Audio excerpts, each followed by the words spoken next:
আন্দোলনের সময় ছিল একসঙ্গে পথ চলার প্রতিশ্রুতি, ছিল জাতীয় সরকার গঠনের অঙ্গীকার। কিন্তু ক্ষমতায় আসার মাত্র ৩ মাসের মধ্যেই সেই প্রতিশ্রুতি ঘিরে শুরু হয়েছে নতুন বিতর্ক। প্রশ্ন উঠেছে, বিএনপি কি সত্যি মিত্রদের পাশে রেখেছে, নাকি দলটি এখন একলা চলন নীতিতেই এগোচ্ছে? ২০২২ সালে লন্ডনে এক অনুষ্ঠানে তারেক রহমান বলেছিলেন, নির্বাচনে যারা জিতবে কিংবা হারবে, কিন্তু গণতন্ত্রের পক্ষে থাকবে সবাইকে নিয়ে গঠিত হবে জাতীয় সরকার। সেই বক্তব্য তখন যুগপৎ আন্দোলনের শরিক দলগুলোর মধ্যে নতুন আশা তৈরি করেছিল। কিন্তু বর্তমান বাস্তবতা নিয়ে প্রশ্ন তুলছেন বিএনপির অনেক মিত্র।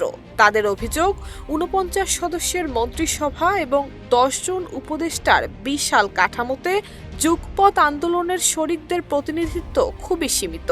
আন্দোলনে সমান ঝুঁকি নেয়ার পরেও সরকারের অংশীদারিত্বের ক্ষেত্রে তারা নিজেদের বঞ্চিত মনে করছেন। বিপ্লবী ওয়ার্কার্স পার্টির সাধারণ সম্পাদক সাইফুল হক বলেছেন, আন্দোলনের গুরুত্বপূর্ণ সময়ে যারা বিএনপির পাশে ছিলেন তাদের সঙ্গে এখন কোনো কার্যকর রাজনৈতিক যোগাযোগও দেখা যাচ্ছে না। তার ভাষায়, রাজনৈতিক সমর্থন কখনোই শর্তহীন হয় না। তাই জাতীয় সরকারের প্রশ্নে স্পষ্ট উদ্যোগ না থাকলে ভবিষ্যতে সম্পর্কের দূরত্ব আরও বাড়তে পারে। অন্যদিকে কিছু শরিক নেতা এখনো আশাবাদী। বাংলাদেশ জাতীয় দলের চেয়ারম্যান সৈয়দ এহসানুল হুদা মনে করেন, বিএনপি জাতীয় সরকারের প্রতিশ্রুতি থেকে সরে আসেনি। ধাপে ধাপে শরিকদের মূল্যায়ন করা হবে এবং ভবিষ্যতে তাদের আরও সম্পৃক্ত করা হতে পারে।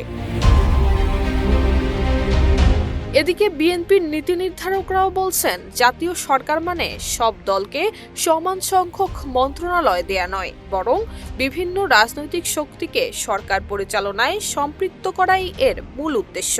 তবে বড় প্রশ্ন এখন একটাই, যুগপৎ আন্দোলনের সময় দেয়া প্রতিশ্রুত জাতীয় সরকার কি বাস্তবে আরও বিস্তৃত রূপ পাবে, নাকি মিত্রদের এই অসন্তোষই আগামী দিনে দেশের রাজনীতিতে নতুন সমীকরণ তৈরি করবে? উত্তর জানতে এখন অপেক্ষা সময়ের। Desk report, Dhaka post.